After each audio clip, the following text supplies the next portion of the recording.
Bonjour. Aujourd'hui, je vais vous raconter le mythe d'Arachné. C'est l'histoire d'une belle et jeune fille mystérieuse qui se balade de village en village, de marché en marché, et qui vend l'étoile qu'elle tisse elle-même. Et quand elle fait des démonstrations dans ses séances publiques, tout le monde est admiratif devant les créations. Ces créations qui racontent, qui montrent des déesses, des dieux, le monde des étoiles, le monde des univers invisibles, je dirais maintenant les mondes angéliques. Et tout le monde est subjugué autant par sa beauté et ses mystères de la personne que de ce qu'elle crée. Et pendant qu'elle est en train de créer sur les marchés, elle n'entend autour d'elle que des éloges. Cette jeune femme a sûrement dû être initiée par une prêtresse, ou bien elle est directement inspirée par une intuition divine. Et ce qui fait que beaucoup de personnes s'arrachent, si on peut dire, ou désirent acquérir ces tissages qui ont énormément de valeur. Et devant tous ces compliments, Arachné ne sait que dire. Alors Arachné dit, vous savez, il suffit d'avoir de la patience, d'être précis, d'être méticuleux avec ses doigts, d'aimer ce que l'on crée. Par la main, moi je peux vous avouer que pendant que je suis dans cette création, je médite. Et ce qui fait que ces créations, ces tissages sont à la fois des supports de méditation, mais aussi le fruit de ces méditations. Et au fond, je ne sais pas trop où je vais chercher mon inspiration.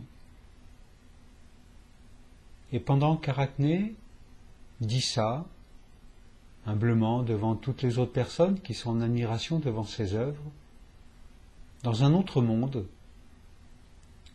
il y a Athéna, la déesse Athéna qui écoute avec beaucoup d'attention tout ce qui se dit et qui voit avec beaucoup d'intérêt tout ce qui se passe. Il se trouve que Athéna, elle aussi, est réputée pour faire des merveilleux tissages. Et donc elle écoute avec une particulière attention tous les compliments qui sont faits à Arachné.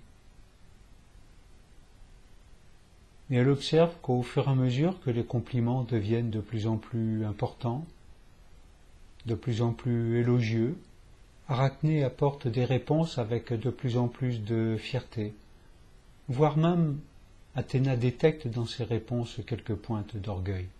Jusqu'au moment où Arachné se lâche et dit « Je pourrais faire des œuvres qui soient aussi belles que celles que peut faire Athéna ». Alors Athéna entend tout, les dieux et les déesses entendent tout ce qui se passe chez les mortels. Et là, elle a atteint un seuil intolérable. Donc Athéna va apparaître sur terre sous la forme d'une vieille femme. Et cette vieille femme va se présenter au marché, au même marché auquel Arachné est présente. Donc Athéna, en vieille personne âgée, questionne Arachné. Évidemment, Arachné continue de répondre avec de plus en plus de fierté et d'orgueil. Et à ce moment-là, le corps de la vieille dame se métamorphose devant les yeux d'Arachné, devant les yeux du public qui est autour. Et le corps de la vieille dame se métamorphose en Athéna. Et là, Athéna, en tant que déesse, va poser le défi à Arachné. Nous allons faire un concours et nous allons voir laquelle de nos deux œuvres va être de plus belle facture. Alors, devant le public médusé, les deux jeunes femmes réalisent des prouesses avec leurs doigts et avec leurs fils. Et elles choisissent toutes les deux le même thème. sans qu'il en ait été convenu au départ, Athéna va réaliser un tissage magnifique représentant les 12 dieux de l'Olympe, les 6 dieux et les 6 déesses, dans leur splendeur. Tandis qu'Arachné, elle, va aussi représenter les 12 dieux de l'Olympe, mais en train de maîtriser, de contrôler les mortels, les dieux et les déesses, et le pouvoir sur les hommes et sur les femmes. Et alors arrive l'heure du jugement, quand les 2 œuvres sont terminées. Et là, le public est ébahi, admiratif.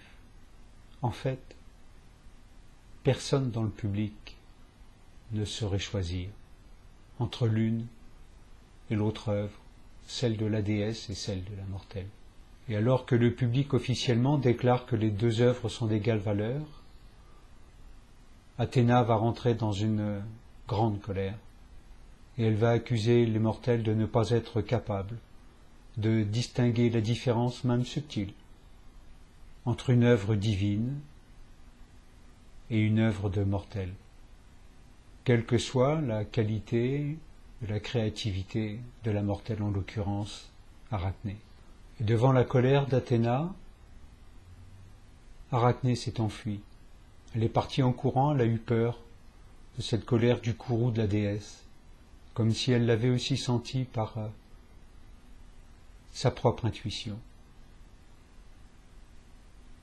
Et donc Arachné court partout dans le village où elle va pouvoir trouver refuge.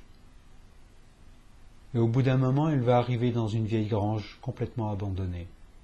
Aussitôt Athéna part à ses trousses, et bien sûr en tant que déesse, elle va poursuivre Arachné et va assez facilement la trouver. Après avoir retrouvé Arachné, Athéna va s'approcher d'elle avec une colère très froide et va lui prendre la main. Elle va lui dire, tu vois, avec tes mains, avec tes doigts, toutes les qualités de ce que tu peux tresser. Eh bien, maintenant, je vais t'offrir l'opportunité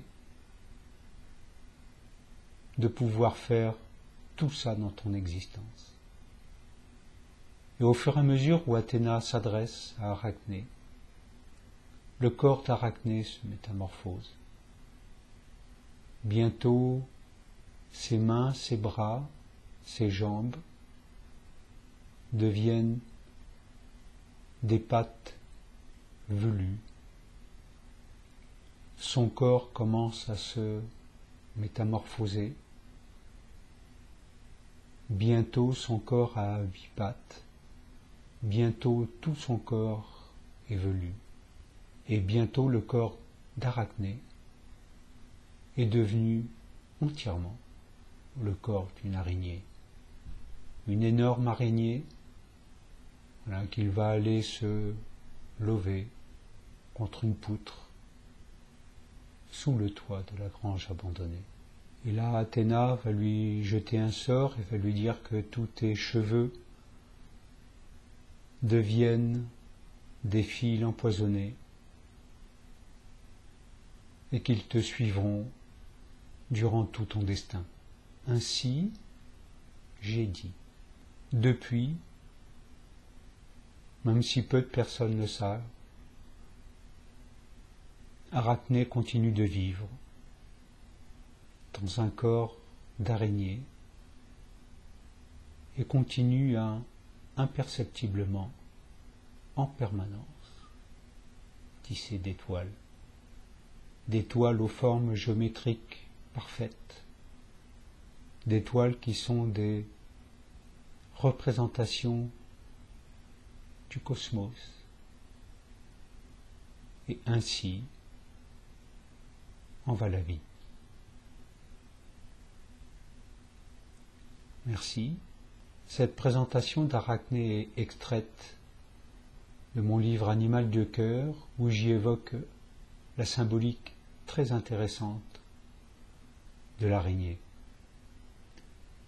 Merci et à bientôt. Au revoir.